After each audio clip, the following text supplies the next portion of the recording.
Good, y'all. It's your boy Corsitio. Welcome back to the channel. I want to talk about Gundam Breaker 4, some changes that are going to happen in Gundam Breaker 4. I've been playing a lot of Gundam Breaker 3. I got the Break Edition recently, and I just been playing the game, enjoying it. The game holds up extremely well to this day. So if you are hyped for Gundam Breaker 4, you haven't played Gundam Breaker, or you're wondering if you should get New Gundam Breaker or if you should get Gundam Breaker 3, I say get Gundam Breaker 3 over New Gundam Breaker. I didn't play New Gundam Breaker, but this is definitely the best Gundam game I've played outside of Gundam Maxi Boost. Let's get into the changes though. That's a video for another time. First change that's going to happen in Gundam Breaker 4 is the way that the optional gauge works. In Gundam Breaker 3, you have your optional kind of roulette that you kind of go through with your D-pad, and then you're able to use the circle button to use that optional weapon. And when you do use that optional weapon, it does have its own cooldown depending on if it's a ranged or melee. Melee weapons do not have a cooldown when you use them in this game. But in Gundam Breaker 4, that seems to be changing.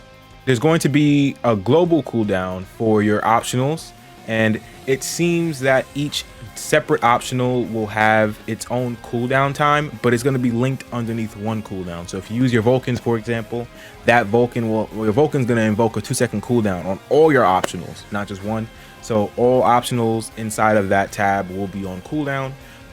And if you use a more powerful optional weapon like your missiles, for example, that'll have a longer cooldown than your Vulcans. It does show that you do have two tabs though inside of the actual dev stream that they did play. I'm going to put some footage up on that as well on the background so you guys can see that as well. It does show that you do have two separate optional tabs that you can kind of thumb through if you hold R1 and then hit the D-pad left and right.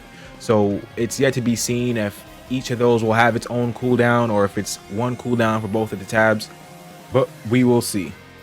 The second change that's going to be happening in Gundam Breaker 4 is going to be the EX gauge. The EX gauge has been reworked as well. In Gundam Breaker 3, all EX skills have separate cooldowns, and the way you fill up the cooldown is that you have to do damage. The more damage you do, the higher or the faster you'll fill up your cooldown. The more hits you do, the faster you'll fill up your cooldown gauge for your EX skills. And you can spec to get more EX gauge as you break parts or if you kill enemies or when you're attacking, so that you can have your EX gauges up faster, so you're able to use your EX skills more often. In Gundam Breaker 4, the EX gauge system seems to be more akin to like a fighting game, where you'll have 9 bars max of EX gauge that you can use. And as you use EX skills, certain EX skills may cost 1 bar, some may cost 2 bar. And as you use these EX skills, you'll be able to use them as many times as you want until you have no bar. So you can go from 9 to 1 bar, spamming EX skills with no cooldown at all. So they've kind of shifted over that cooldown to the optional gauges being like a longer cooldown. And then the EX skills is something that you kind of build up as you're attacking and then unleash cool and powerful combos with them and stuff like that. And you'll have the optionals probably be more of like a supplementary or like a burst damage option, or like something that you use as like a more of an optional. Because in Gundam Breaker 3, the optionals are more like side weapons, like they're just side main weapons basically. So they are a lot more broken in Gundam Breaker 3. So it seems like they're toning it down in Gundam Breaker 4. As for this change here, this is one change that I'm kind of split on. I kind of see the vision that they're going for, but at the same time, it just feels so good to be able to use optionals as often as you can in Gundam Breaker 4. Like you just go through a map and just beam laser everything, and then you come through and you're using your optionals to supplement cooldown, stuff like that. You can have a beam saber and then a two-handed sword, and then you can have dual tridents, and it's just like it's a good time. It's a good time. So we'll see how that feels in Gundam Breaker 4. We'll see if it feels kind of the same way in terms of combo expression, in terms of how smooth the combos feel with the new optional system. But that is another change that's going to be happening in Gundam Breaker 4. The third change that I was able to notice from the Gundam Breaker 4 live stream is that they're going to add a combo counter system, and it's going to be for hits and also for breaks. So as you break parts off of enemies, you'll build up the break combo gauge, and as you hit enemies, you also build up your combo counter for hits. And depending on how high your combo counter gets for hits and your breaks, you'll also get buffs. So you can get buffs like 100% drop rate, so that you get a lot more parts from when you're doing missions.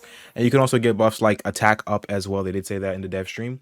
I wasn't able to kind of translate everything because I don't speak Japanese. So that's what I was able to kind of see from the dev stream, or hear from the dev stream, and able to translate from them. So those are the 3 changes that I was able to see from the dev stream that's going to happen in Gundam Breaker 4.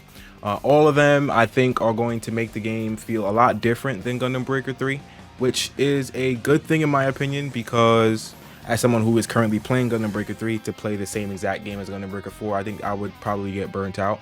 So the game being a little different but somewhat familiar is definitely a plus in my eyes. The new take on the optional system, I think, is probably the most polarizing change for me, because I'm not really sure if I like that or not. But the change to EX skills, the changes to the arms that I didn't really talk about because we all knew about the changes to the arms, but the changes to the arms, the changes to the combo system now, it just feels like it's going to be a great time. It feels like it's going to be extremely fun, and I can't wait to play it. Hopefully I get into the network test so I can bring some gameplay for you guys as well. Thank y'all for watching. As always, if you enjoyed the video, drop a like. I would greatly appreciate it. And I'll catch you on the next one. Peace.